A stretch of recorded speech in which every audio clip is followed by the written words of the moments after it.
नमस्कार, मैं हूँ डॉक्टर राजीव पथरिया और आप देख रहे हैं लाइव हिंदुस्तान चर्चा।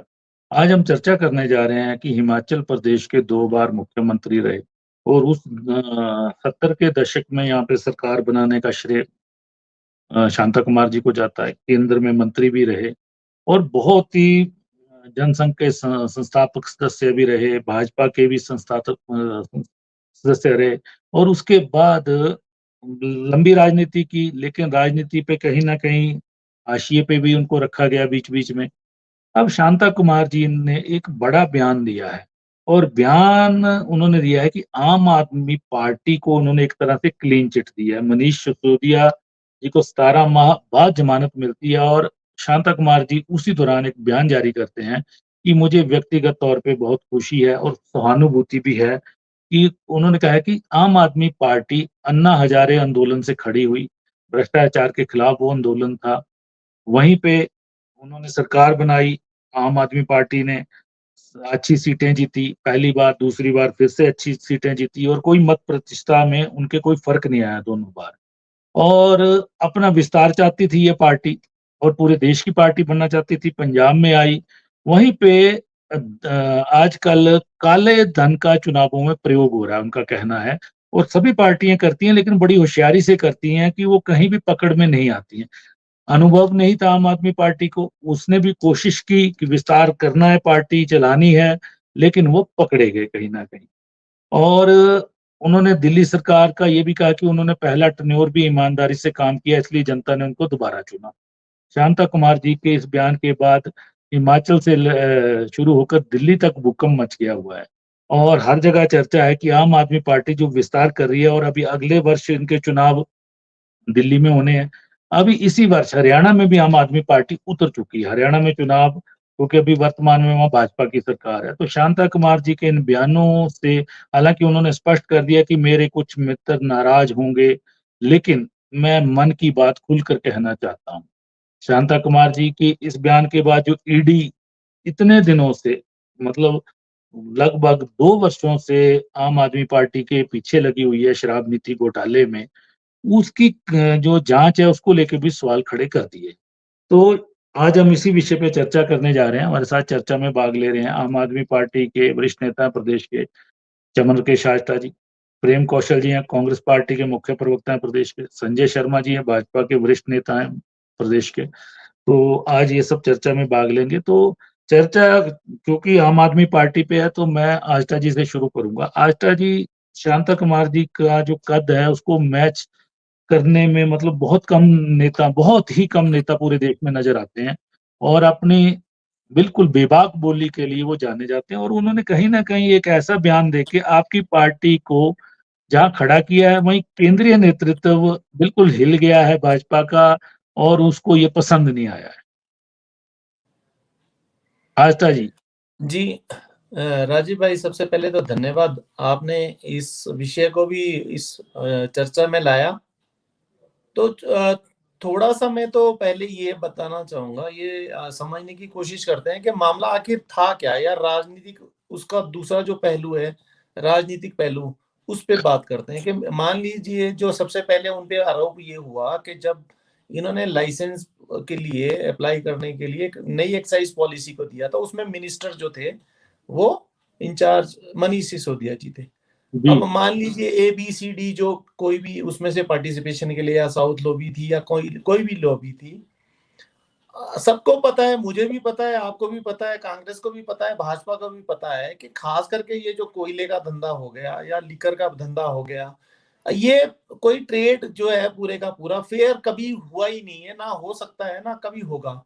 चाहे यहाँ हिमाचल की लाइसेंसिंग के लिए आप कोई भी पॉलिसी एक्साइज की ले आइए, तो चोरी छिपे या नंबर 2 पे कभी पे ओवर प्राइसिंग का इश्यू है या बॉर्डर से आप इन्फिल्ट्रेशन का, तो वहां पे भी कोशिश यही थी कि सरकार का जो रेवेन्यू है अगर बॉर्डरिंग उससे कहीं ना कहीं इफेक्ट होता है, तो सरकार के वहां पे ठीक है, वो चाहती थी कि हमारा रेवेन्यू जो है वो तो नीचे ना जाए, लेकिन ऐसी पॉलिसी लेकर आई जाए, भाई आप जितनी मर्जी बेचो, हमको इतनी फीस दे दो आप।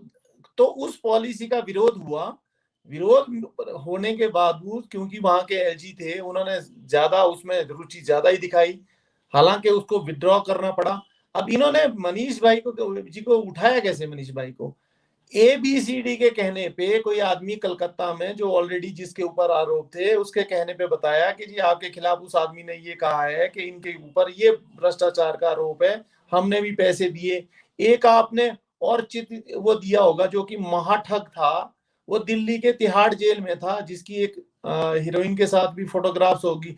ऐसे ऐसे ना जाने कितने लोगों ने वो आरोप लगाने शुरू किए। तो फाइनली PMLA में जो हुआ, आपकी आवाज नहीं आ रही भाई, मैं आपकी आवाज नहीं सुन पाया बीच में राजीव जी।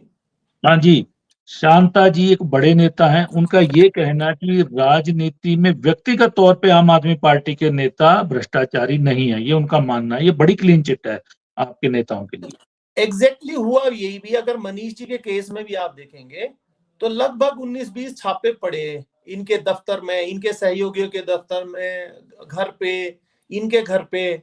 और इनको फरवरी 2023 में जब उठाया भी गया तो बार बार ये बात होती रही कि आप कम से कम उस आदमी से तो मिलाइए, जिन लोगों से हमें भी बताइए कौन आदमी है, क्या एलिगेशंस हैं। और जो नेचुरल जस्टिस सिस्टम है आपका इंडिया में था 2019 में, PMLA में ही केवल इन्होंने संशोधन किया, उसके तहत किस नेताओं को उठाया? केवल आम आदमी पार्टी को, क्योंकि आंख की किरकिरी जो है मोदी जी और अमित शाह जी के, आम आदमी पार्टी रही। और उसमें भी दोनों नहीं, ये लोग मोदी जी, अमित शाह जी आम आदमी की राहें क्यों रोकना चाहते हैं? क्योंकि एक दो विस्तारवादी पार्टी के रूप में ये रूप ले रही है। पंजाब में भी पहुंच गई, अब हरियाणा की बारी लग रही है, हरियाणा में चुनाव लड़ने जा रही है। अंजाम जो भी होगा, नतीजे जो भी आएंगे, तो क्या शांता जी का यही अभिप्राय है पूरी स्टेटमेंट में कहीं ना कहीं कि इन्होंने भी मतलब चुनाव को भी काले धन से लड़े जाते हैं? ये अनुभव नहीं था इनका, इन्होंने भी तरीका चुना और ये फंस गए, जबकि बाकी लोग बहुत होशियार हैं, वो नहीं फंसते, जबकि सारे दल ऐसा करते हैं, ये उन्होंने कहा है स्पष्ट।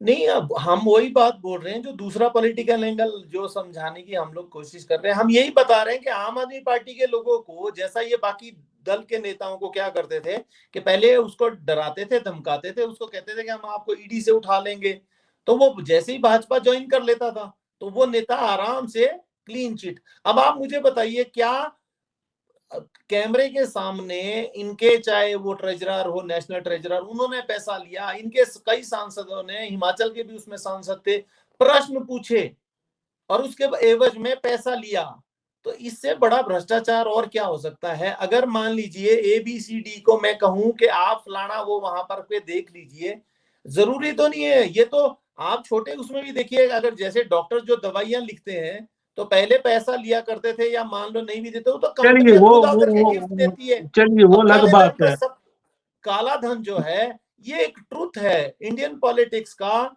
बिना का कि कोई भी पार्टी मुझे बताए सबसे काला धन जो अभी सुप्रीम कोर्ट ने जो दिखा दिया, वो भी तो काला धन ही था। आप उसको जी, चोरी छुपे जिस चीज को ले रहे थे, इलेक्ट्रल बॉन्ड्स को, हम तो तब मानते अगर आप ट्रांसपेरेंसी उसमें भी रखते। आपको क्या डर है किसी से बताने का कि जी 100 रुपए मुझे प्रेम जी ने दिए हैं या संजय शर्मा जी ने 200 रुपए दिए हैं? आप उसको डिक्लेयर करने में क्या आपको हर्ज था? लेकिन वही काले धन को इन्होंने बड़े चालाकी से, एक छुपा हुआ जो रास्ता था उसको खोल दिया, तो सुप्रीम कोर्ट ने माना ये बिल्कुल इलीगल है। तो क्या आप मानते हो कि ये सही रास्ता था? और जो चुनाव जीत चुकी है भाजपा इतने सारे, वो क्या सही है? तो अगर व्यक्तिगत आरोप होता तो भी हम आप एक मान के तो ट्रायल शुरू कर लेते। 17 महीने में इतनी बड़ी जांच एजेंसियां थी, आप कम से जी, कम 6 महीने बाद ट्रायल उसमें शुरू हो जाना चाहिए था।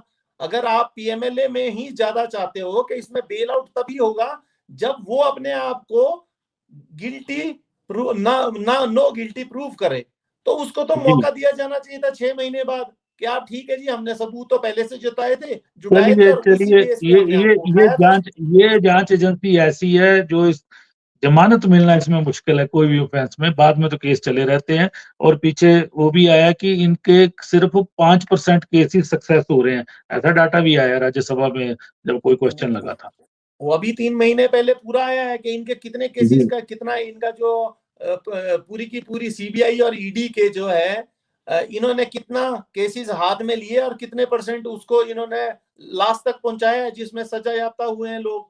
तो अगर सजा भी होती, बताइए ना, किसी आदमी को अगर आपको कल को ये निर्दोष साबित होते हैं, तो 17 महीने जो जेल में काट चुके हैं ये व्यक्ति, तो इनको तो डराया भी दिखाया, धमकाया गया कि आप भाजपा ज्वाइन कर लीजिए, हम आपको सीएम बना देंगे। जी, चलिए संजय जी जुड़े हैं। संजय जी, शांता जी का ये बयान कि भारत के चुनाव काले धन से लड़े जाते हैं और पार्टियां बहुत होशियार हैं, सभी पार्टियां ये काम करती हैं और सबको सोचना पड़ेगा कि आखिर धन का इतनी ज्यादा महत्वता चुनावों में क्यों हो गई और बाद में निर्वाचन आयोग के सामने खर्चे का ब्यौरा वो देते हैं जो बड़ा हास्यास्पद होता है। वहीं उन्होंने मनीष सिसोदिया की जमानत पे और आम आदमी पार्टी को लेकर खुशी जाहिर की है कि वो व्यक्तिगत रूप से भ्रष्टाचारी नहीं है, लेकिन वो भी विस्तारवादी सोच में आगे बढ़ना चाहते थे। उनका तरीका ऐसा कि उसमें अनुभव नहीं था, वो फंस गए। ये एक बड़ा बयान है आपके, मतलब कहीं न कहीं आपके बड़े नेताओं को, आपकी पार्टी को, जो पूरी तरह से आम आदमी पार्टी की राहें रोकने में लगी है, उसको कहीं न कहीं परेशानी में शांता जी के इस बयान ने डाला है। डॉक्टर साहब देखिए, शांता कुमार जी इस प्रदेश के, इस देश के एक बहुत कद्दावर नेता हैं और नेता होने के साथ साथ, राजनीतिज्ञ होने के साथ साथ वो एक दार्शनिक हैं, लेखक हैं, कवि हैं। और शांता कुमार जी की किसी भी टिप्पणी के ऊपर मैं कोई अपना विचार रखूं, मुझे नहीं लगता कि मैं इतने बड़े कद का व्यक्ति हूं, लेकिन फिर भी अगर चर्चा में बैठे हैं तो निश्चित तौर पे कुछ बिंदुओं के ऊपर हम चर्चा करेंगे। जहां तक उन्होंने बात करी है मनीष सिसोदिया की, देखिए धन शोधन का मामला था, ठीक है। अब ये तो अदालत तय करेगी क्योंकि मामला रजिस्टर्ड हो गया, मामले के अंदर गवाह आए हैं, मामले के अंदर कुछ चीजें पकड़ी गई हैं। निश्चित तौर पे जब अदालतों के भीतर, निचली अदालत से लेकर के अगर 17 महीने में कम से कम 3 बार जो है वो सुप्रीम कोर्ट ने भी उनकी जमानत याचिका खारिज करी है। सुप्रीम कोर्ट ने आज भी मनीष सिसोदिया को अगर जमानत दी है तो उनको दोष मुक्त करके नहीं दी है, सिर्फ ये कहा गया है कि ट्रायल एजेंसी जो है उसको ट्रायल पे केस लाना चाहिए था। अगर आप ट्रायल पे नहीं आए हैं तो इसका मतलब कि उनको जमानत का हक बनता है, और कुछ रिस्ट्रिक्शंस के साथ। निश्चित तौर पे उनको थाने में जाकर के हाजिरी भी लगानी पड़ेगी, निश्चित तौर पे वो विदेश भी नहीं जा सकते हैं, पासपोर्ट भी जमा होगा, और भी बहुत सारी रिस्ट्रिक्शंस जो है वो उनके ऊपर लगी है। तो पूरी तरह से जमानत निश्चित तौर पे किसी भी अधिकारी का, बलात्कारी को भी मिलती है, कोई कत्ल के केस का हो जाता है, अगर उसके ट्रायल में देरी होती है उसको भी मिल जाती है। जमानत जो है, जमानत आपको दोष मुक्त नहीं करती है। निश्चित तौर पे जो मनीष सिसोदिया के लिए शांता कुमार जी ने विचार रखे हैं वो उनके निजी विचार हो सकते हैं, वो उनके व्यक्तिगत विचार हो सकते हैं, लेकिन पार्टी उन विचारों के साथ अपना मत नहीं रखती है। पार्टी इसी चीज को मान करके चलेगी कि अगर किसी व्यक्ति को, अगर किसी मामले में दोषी पाया गया है और कोई एजेंसी जो है वो उसके ऊपर केस उसको चलाती है, और अगर वो न्यायालय से दोष मुक्त होकर के आ जाता है तो उस चीज का उसके जीवन, वो उसका अधिकार है जाकर के अपना पक्ष, वो न्यायालय में जब ट्रायल शुरू होगा वो न्यायालय के भीतर अपना पक्ष रखें। और वहां पे जो है, अब ठीक है, कई बार जो है, अब मुख्यमंत्री हैं इनके केजरीवाल जी, उनकी भी जमानत याचिका जो है वो कितनी बार खारिज हो चुकी है, और कितनी बार उन्होंने चुनाव के भीतर भी उन्होंने कि मुझे चुनाव प्रचार के लिए जाना है, उससे पहले उन्होंने 4 बार ईडी के नोटिसेस लेने के लिए इनकार कर दिया या उससे बचते रहे। तो कहीं ना कहीं तो अब जो व्यक्ति जिसके ऊपर कोई आरोप लगता है, अगर वो सच्चा है, अगर वो साफ है, अगर उसकी उसमें कोई भी इन्वॉल्वमेंट नहीं है, तो वो क्यों भागेगा? तो निश्चित तौर पे, और दूसरी चीज ये है कि अन्ना आंदोलन से जन्म लेकर के पैदा हुई पार्टी से इस देश का कोई भी नागरिक ये इत्तेफाक नहीं रखता था कि वो पार्टी के ऊपर ऐसा आरोप भी, सिद्ध होना बाद की बात है, ऐसा आरोप लगना भी जो है, वो ऐसे लोग जो कहीं ना कहीं सामाजिक कार्य करते हुए राजनीति के क्षेत्र में आए हैं, और राजनीति के अंदर अगर राजनीति को दूषित करने का उनके ऊपर आरोप भी लगता है तो यह एक बहुत गंभीर विषय है आने वाली पीढ़ियों के लिए। आपको याद होगा असम के अंदर असम स्टूडेंट यूनियन के भृगु फुकन जो है वो मुख्यमंत्री बने थे, उन्होंने प्रदेश के अंदर एक बहुत बड़ा आंदोलन चलाया था, और वो भी आंदोलन के रास्ते, वो तो यूनिवर्सिटीज के हॉस्टल से मुख्यमंत्री बन गए थे। आधा मंत्रिमंडल जो है वो यूनिवर्सिटीज की, विश्वविद्यालय की राजनीति करते हुए असम के भीतर उन्होंने सरकार बनाई थी। लेकिन सरकार बनने के बाद क्या हुआ? वही लोग जो है वो भ्रष्टाचार में शामिल हो गए थे। आज असम गण परिषद जो है वो अपने अस्तित्व की ढूंढ रही है। आज वो समाप्ति के कगार पे पहुंच गए। तो ऐसा नहीं है कि सामाजिक क्षेत्र से आया हुआ व्यक्ति वो भ्रष्टाचार के भीतर शामिल नहीं हो सकता है। और दूसरी चीज, जहां तक आपने कहा है, मैं निश्चित तौर पे आपकी बात से सहमत, और अकेला मैं नहीं, मेरे साथ कौशल जी भी, आजतक जी भी शामिल होंगे कि इस देश के भीतर अगर चुनावी राजनीति को थोड़ा सा भी ढर्रे के ऊपर लाने का प्रयास अगर किया था चुनाव आयोग के रास्ते से, तो टीएन शेषन ने किया था। उससे पहले भी वही कानून होता था। अब पार्टी कौन सी सत्ता में होती थी, कौन सी नहीं होती है, हम उस चर्चा में नहीं जाना चाहते। लेकिन कहीं ना कहीं चुनाव आयोग की जो दिशा निर्देश है, चुनाव आयोग ने जो पूरा खाका तैयार किया है, जिस तरह से आपने बांटा है, निश्चित तौर पे आप भी चुनाव लड़ते हैं, हम भी लड़ते हैं, आपकी पार्टी भी लड़ती है, हमारी भी लड़ती है, आस्था जी की भी पार्टी लड़ती है। और किस तरह से किस तरह से अब किसी पोस्टर की लेकर के, होर्डिंग से लेकर के उसका मूल्य क्या होता है, दिखाया क्या जाता है। तो या तो चुनाव आयोग अपनी आंखों के ऊपर पट्टी बांध करके रखता है, क्योंकि जितना उन्होंने राशि निर्धारित करी है, निश्चित तौर पे जितना सांसद के लिए रखा है उन्होंने, उतने में विधायक का चुनाव नहीं लड़ा जाता है। और पंजाब जैसे जो प्रदेश हैं, वहां पे तो प्रधान का चुनाव जो है वो संसद के चुनाव के लगभग खर्चे के बराबर चला जाते हैं।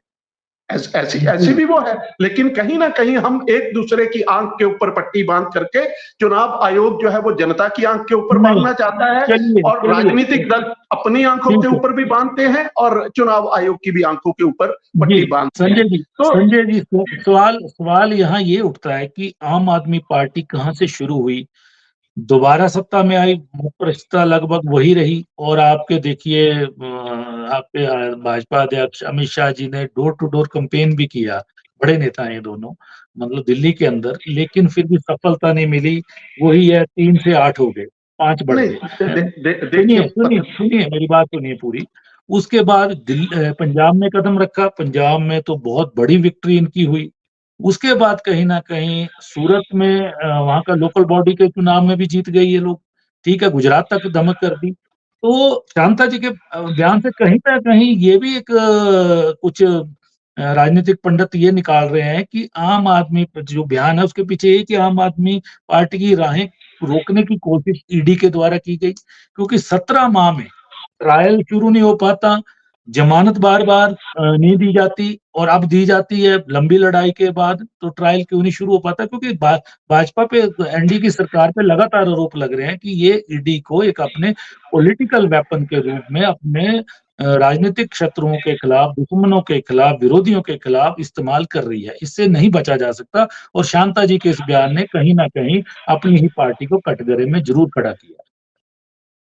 जी डॉक्टर साहब, मैंने पहले भी कहा कि शांता कुमार जी निष्पक्ष इस समय, क्योंकि वो भारतीय जनता पार्टी की राजनीति, वो भारतीय जनता पार्टी के नेता है, वरिष्ठतम नेता है, लेकिन इस समय वो अपना ज्यादातर समय अपने सामाजिक जीवन के अंदर और अपने, उन्होंने कुछ काम जो है वो समाज से जुड़े हुए शुरू कर रखे हैं, उनके ऊपर वो काम कर रहे हैं। जहां तक रहे ईडी के ट्रायल्स, ईडी का ट्रायल आपको भी पता है कि किस तरह से, जब मनीष सिसोदिया की गिरफ्तारी के बाद भी ईडी के नोटिस जो है वो जिस तरह से जाते रहे और जिस तरह से उन नोटिस से बचते रहे मुख्यमंत्री। और इसमें आप ये देखिए, सी चंद्रशेखर राव, उनकी बेटी के कविता, वो भी आरोपी थी। तो ये इतना बड़ा मामला था कि इसके तार जो है वो कहीं ना कहीं, जब एक व्यक्ति पकड़ा जाता है उसके बाद 4 नाम और आते हैं, फिर उन व्यक्तियों की गिरफ्तारी होगी या उन व्यक्तियों से पूछताछ होगी, अगर जरूरत पड़ेगी तो कस्टोडियल इंटेरोगेशन होगी, तो कस्टोडियल इंटेरोगेशन में कुछ नाम और निकल के आते हैं। तो जैसे जैसे नाम आते हैं, अब ट्रायल, किसी भी कोर्ट के भीतर अगर ट्रायल, तो उसके उस ट्रायल के लिए उसकी जो फाइल आपने वहां पे पेश करनी है, उसके लिए सारे दस्तावेज जो है, जितने भी उसमें आरोपी बनाए गए हैं या गवाह बनाए गए हैं, उनके गवाहों के बयान और आरोपियों के बयान, और आपके जो अन्वेषण की, आपकी जो सूची आपने तैयार की है, उस अन्वेषण के भीतर क्या निकल करके आया है, ये सारी चीजें वहां पे अदालत में रखनी पड़ती हैं, तभी जाकर के, क्योंकि ईडी के केसेस, ईडी को क्यों पावर मिली थी? अगर लंबे समय तक हिरासत में रखने की अगर इजाजत जो है वो या कानून आया था तो वो इसीलिए कि कुछ केसेस ऐसे पेचीदा होते हैं जो कि आपके तय समय का जो 90 दिन का या 60 दिन का जो समय रहता है उसके भीतर जो है वो अन्वेषण पूरा नहीं हो पाता, इसीलिए उसको अधिकार दिए गए थे जो कि सीबीआई के पास नहीं है। लेकिन ईडी का क्योंकि धन शोधन की पीएमएलए के केसेस और सारे केसेस डेढ़ वर्ष बहुत ज्यादा है। और देखिए ईडी पे विपक्ष ने आरोप भी लगाए हैं। निश्चित तौर पे इसी आधार पे जमानत भी मिली है संजय जी। आपका इलेक्ट्रल बॉन्ड का जो भी मामला है विपक्ष ने सूचियों सहित और एक बड़े समाचार पत्र में आरोप लगाए हैं कि बहुत अच्छा कंपनियां बहुत अच्छी बात जांच शुरू होती है, उसके बाद वही कंपनियां इलेक्ट्रल बॉन्ड खरीद लेती है भाजपा के। डॉक्टर साहब उन्हीं इलेक्ट्रल बॉन्ड्स के भीतर कांग्रेस पार्टी ने भी 14.5 कांग्रेस के पास सत्ता नहीं है संजय जी, सत्ता नहीं है, लेकिन आपने भी लिया ना, क्या आपने सूचियां, क्या आपने सूची जाहिर करी? आम आदमी पार्टी को भी पैसा आया, क्या आपने करी?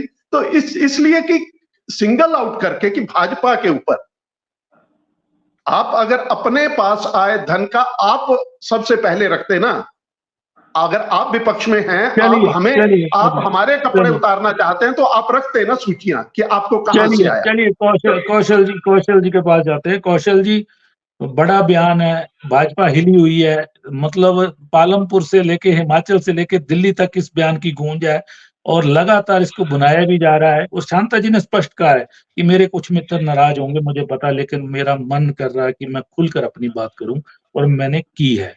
और इस बयान के कई मायने हैं, एक मायने हमने जो चर्चा में गिना भी दिए, कई मायने हैं उसके, लेकिन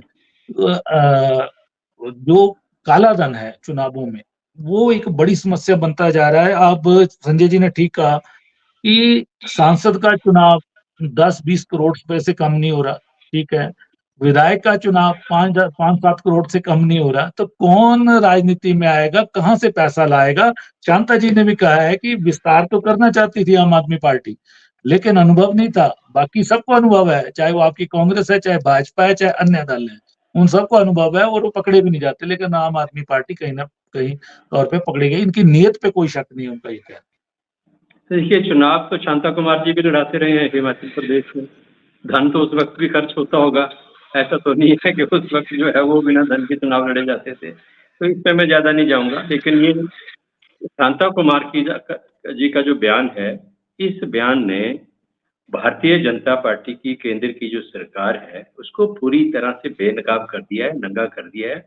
और जो ईडी का खेल आज देश के अंदर चल रहा है, मैं उसकी सच्चाई भारतीय जनता पार्टी के ही एक वरिष्ठतम नेता ने जो है, मैं समझता हूँ कि उसको समाज के सामने और देशवासियों के सामने पूरी तरह से उजागर कर दिया है। संजय भाई शांता कुमार जी के साथ काम इन्होंने किया है, मैं भी शांता कुमार जी का बहुत सम्मान करता हूँ, वरिष्ठ नेता है, बेबाक टिप्पणी करने के लिए पूरे देश की राजनीति में जाने जाते हैं, इसमें कोई दो राय नहीं है। और जो इस विषय में उन्होंने टिप्पणी की है और उसके लिए वो प्रशंसा के पात्र हैं, इसमें कोई दो राय नहीं है कि समाज के अंदर, राजनीति के अंदर भ्रष्टाचार की जड़ जो है वो कहीं ना कहीं, जो ये चुनाव में बहुत ज्यादा पैसे खर्च करके चुनाव लड़ने की जो एक प्रैक्टिस देश की राजनीति में चली है, तमाम भ्रष्टाचार के पीछे मैं समझता हूं कि एक बहुत बड़ा ये कारण है, बहुत बड़ी ये वजह है। और इसके ऊपर प्रहार किया है शांता कुमार जी ने। प्रश्न केजरीवाल जी का नहीं है, प्रश्न सिसोदिया जी का नहीं है। आज आप देखिए पूरे देश के अंदर जितने भी अपोजिशन के लीडर हैं, चाहे वो केजरीवाल जी है, चाहे सिसोदिया है, चाहे अब आज की तो आज समाचार ये भी चल रहा है कि राहुल गांधी को भी ईडी बुलाने वाली है पूछताछ के लिए। तो जितने भी अपोजिशन के नेता हैं, सबके पीछे इन्होंने ईडी, सीबीआई की किसी न किसी तरीके से, किसी न किसी वजह से, किसी न किसी चालाकी से लगा के रखी है, ताकि जो विपक्षी नेता हैं पनप ना पाए, आगे ना बढ़ पाए, चुनौती पेश न कर पाए। एकमात्र लक्ष्य भारतीय जनता पार्टी की केंद्र सरकार का यही रहा है, ईडी का जो इस्तेमाल और सीबीआई का इस्तेमाल किया। अब केजरीवाल जी का जिक्र कर रहे थे संजय जी, अगर ईडी के केस से उनको जमानत मिलती है तो सीबीआई गिरफ्तार कर लेती है, सीबीआई के वहां से कुछ राहत मिलती है तो ईडी, मतलब संयम है खुतबाल डर काहे का। आज जांच की संजय जी, भ्रष्टाचार के ऊपर आपने बड़ी अच्छी बातें की, मैं बड़ा प्रभावित हुआ आपकी बातों से, बोलते बहुत अच्छा है आप। लेकिन भारतीय जनता पार्टी के चरित्र में ईमानदारी नहीं है। मैं इसलिए कह रहा हूँ कि बंगारू लक्ष्मण आप ही के राष्ट्रीय अध्यक्ष थे, जिनको पूरे दुनिया ने कैमरे पे पैसे लेते हुए देखा था। जूदेव आपकी सरकार में मंत्री थे, जिन्होंने ऑन कैमरा ये कहा था कि पैसा ही मैं माना कि पैसा सब कुछ नहीं है, पर पैसे के बिना भी कुछ नहीं है। संसद के अंदर सवाल पूछने के जो आरोप लगे, पकड़े गए, आपके लोग पकड़े गए। तो भ्रष्टाचार से भारतीय जनता पार्टी अपने आप को कैसे, ये जो देश की राजनीति में आज धन शक्ति का जो इस्तेमाल हो रहा है, जिसके ऊपर चिंता व्यक्त की है शांता कुमार जी ने, जो कहा है कि काला धन जो है वो चुनावों में यूज होता है, राजनीतिक दल उसका इस्तेमाल करते हैं। ये 2014 के बाद अंधाधुंध इसका इस्तेमाल जो है इस देश की राजनीति में होने लगा। ये चुनाव के लिए ही नहीं है। आज एक चुनाव, आपने बिल्कुल ठीक कहा, संजय जी कभी कभी सच बोलते हैं, मुझे बड़ी खुशी होती है कि जितने पैसों में विधानसभा का चुनाव लड़ते हैं, उतने तो लोकसभा के चुनाव का खर्चा दिखाया जाता है। ये धन की ये वाली राजनीति लेके कौन आया? मुझे याद है पथरिया जी, मैंने 1998 में कांग्रेस पार्टी के टिकट के ऊपर चुनाव लड़ा था जी, और मुझे चुनाव लड़ने के लिए उस वक्त 1.5 लाख रुपया मिला था। और कुछ दोस्त हैं मदद करते हैं, किसी ने उस वक्त 1000, 2000, 5000 इतनी मदद होती थी, तो लाख रुपया वो इकट्ठा हुआ होगा। तो उसमें से भी पैसे बच गए थे मेरे पास चुनाव लड़ने के बाद, उसमें से भी पैसे बच गए थे कुल्ला खर्चा करने के बाद। लेकिन ये जो धनबल की राजनीति लेके आया देश के अंदर, लेके कौन आया?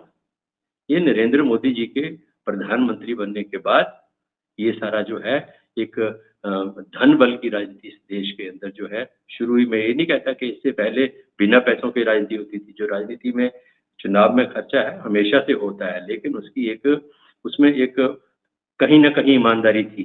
लेकिन पूरे पैसे के दम पे राजनीति करने का जो एक प्रथा, एक फैशन हिंदुस्तान की राजनीति में आया, वो नरेंद्र मोदी जी के प्रधानमंत्री बनने के बाद आया। ये मैं पूरी जिम्मेदारी के साथ कह सकता हूँ। आप बात कर रहे थे कि थाने में हाजिरी लगानी पड़ेगी। अमित शाह जी भी थाने में हाजिरी देते रहे, तड़ीपार किए गए थे गुजरात से, लेकिन वो दोषी साबित नहीं हुए। आप यही कहेंगे कि उनके ऊपर दोष साबित नहीं हुए? 17 महीने एक आदमी को आप जेल के अंदर रखते हैं और सुप्रीम कोर्ट ने जमानत देते हुए कुछ टिप्पणियां की हैं, कुछ कहा है, उसको नजरअंदाज मत करिए कि आप अनलिमिटेड टाइम के लिए बिना किसी एक हो क्या, ईडी के पास इतनी असीम ताकतें, ED enforcement of directorate of enforcement का गठन जो है पथरिया जी मनमोहन सिंह की सरकार ने किया, हमारी सरकार ने किया, ताकि जो भ्रष्टाचार के मामले हैं उनके ऊपर त्वरित और सिलेक्टिव कार्यवाही हो और दोषियों को जल्दी सजा मिले और किसी तरीके की कोई उसमें ज्यादा समय ना लगे। इस मंशा से जो है डायरेक्टरेट ऑफ एनफोर्समेंट का गठन किया गया। लेकिन हो क्या रहा है? इस संस्था का इस्तेमाल कितनी देर तक, लंबे समय तक आप विरोधियों को जेल के अंदर रख सकते हैं, उसके लिए किया जा रहा है। आज मुझे बताइए, इस देश के अंदर कितने केसेस हैं, कितने राजनेताओं को, कितने लोगों को ईडी ने इंटेरोगेट किया, कितने लोगों को ईडी ने जेल के अंदर भेजा और उनके खिलाफ ट्रायल कोर्ट में कितने लोगों को सजा हुई है, कितने लोगों के ऊपर आरोप तय हुए हैं। ये तो एक ऐसी निरंकुश संस्था बन गई है जिसको केंद्र सरकार से जो डायरेक्शन मिलती है उसी के गले में हाथ डाल के उसको पकड़ के अंदर दे देते हैं। और इसमें ये हो गया कि मैं आपका नाम ले दूंगा, पथरिया जी मुझे पकड़ के लेके, मैं अपराधी हूँ, मैं बोलूंगा डॉक्टर पथरिया भी मेरे साथ शामिल थे। कोई आपके पास उसका तथ्य है, कोई एविडेंस है? नहीं है, मेरा कहना ही मात्र काफी है आपको उठाने के लिए। तो ये इस तरीके से आज इस देश के अंदर जो है ईडी का इस्तेमाल हो रहा है। और जितना भ्रष्टाचार भारतीय जनता पार्टी की केंद्र की सरकार के समय में देश के अंदर पथरिया जी फैला है, अपने आप में इतिहास है। आज जो हिंडनबर्ग की ने खुलासे किए हैं, ये कहेंगे हिंडनबर्ग तो देश विरोधी है, हिंडनबर्ग जो कह रहा है वो तो देश के खिलाफ आर्थिक साजिश है। अगर यही चीजें हिंडनबर्ग ने कांग्रेस पार्टी के किसी नेता के खिलाफ कही होती तो ये हिंडनबर्ग को कहते रहे, इससे बड़ा तो कोई तथ्य उजागर करने वाला व्यक्ति कोई नहीं है। अब जो उसने पहले हिंडनबर्ग ने खुलासे किए थे उसको लेके जांच तक केंद्र की सरकार ने नहीं कराई और सुप्रीम कोर्ट में तथ्य वही देते रहे जो खुद शामिल थे उसमें। आज जो सेबी के अध्यक्ष हैं, आज सीधा सीधा उनके ऊपर आरोप लगा है, उनके बारे में जो तथ्य हैं वो सामने लाए गए हैं। लेकिन इस मुद्दे से बचने के लिए केंद्र की सरकार ने जो संसद का सत्र था 3 दिन पहले खत्म कर दिया, फेस नहीं करना चाहते। तो इसलिए भ्रष्टाचार की जननी, भ्रष्टाचार को पोषित करने वाली अगर कोई पार्टी इस देश के अंदर आज की डेट में है, भारतीय जनता पार्टी है। शांता कुमार को धन्यवाद दूंगा कि उन्होंने एक हिम्मत दिखाई अपनी ही जो लीडरशिप है उनके ऊपर प्रश्न करने की, कि आप लोग जो है वो जो विपक्षी नेता जो है उनको जो है वो अंदर दें। जी जी जी, थैंक यू। आस्था जी पता नहीं, सबसे बड़ी एक जो दुखद पहलू उभर के आ रहा है, मैं बार बार बोल रहा हूँ संजय भाई, आप ये बताइए, ये राजनीति में ये जो माफिया है या पैसा या जो बल्कि देखिए, इससे पहले बाहुबली भी आते थे, वो गुंडागर्दी वाले रूट से आते थे। अभी तो केवल और केवल एक ही मापदंड है, जिसके पास जितना ज्यादा पैसा है वही विधानसभा पहुंचेगा। दूसरा, मैं ये सिर्फ ये पूछना चाहता हूं, आप केवल 2 मामलों की जांच करवा दीजिए, एक राफेल डील की पूरे सौदे की, और ये जो आप लोगों ने सबसे बड़ा मेरे ख्याल से देश का आस्था जी राफेल में सुप्रीम कोर्ट ने क्लीन चिट दी है। कांग्रेस पार्टी गई थी, कांग्रेस पार्टी सुप्रीम कोर्ट गई थी, सुप्रीम कोर्ट ने जो है वो क्लीन चिट दी है। सुप्रीम कोर्ट ने आप सुप्रीम कोर्ट की टिप्पणी के ऊपर अगर आप जाना चाहेंगे। तो आज हम चर्चा कर रहे थे कि बहुत ही वरिष्ठ नेता शांता कुमार बहुत ही स्पष्ट बोलते हैं, सीधा बोलते हैं, जो दिखता है, जो अनुभव करते हैं वो बोलते हैं। और उन्होंने जो बोला, कहीं ना कहीं ईडी की कार्रवाइयां जो देश में हो रही हैं उसको भी कटघरे में खड़ा किया। वहीं पे जो काले धन का इस्तेमाल चुनावों में बड़े पैमाने पे हो रहा है, उन्होंने कहा कि ये गलत है। वहीं आम आदमी पार्टी के नेताओं को उन्होंने क्लीन चिट दी है कि व्यक्तिगत तौर पे वो भ्रष्टाचारी नहीं है, लेकिन वो विस्तार करना चाहते थे पार्टी का और प्रदेशों में जाना चाह रहे हैं, गए भी हैं। तो उनका जो तरीका था, अनुभव नहीं था उनको धन इकट्ठा करने का। बाकी दलों को अनुभव अच्छा है, वो कहीं फंसते नहीं है। उन्होंने कहीं ना कहीं अपने एक बयान से मौजूदा राजनीतिक व्यवस्था को, पार्टियों को और सत्तारूढ़ एनडीए सरकार को भी कटघरे में खड़ा किया है।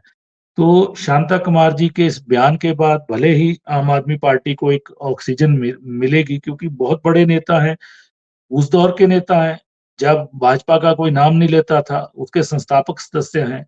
और उन्होंने स्पष्ट भी कहा है कि मेरे मित्र कुछ नाराज होंगे। वहीं ईडी का चर्चा में यही आया कि ईडी राजनीतिक प्रताड़ना के लिए इसका दुरुपयोग तो नहीं हो रहा।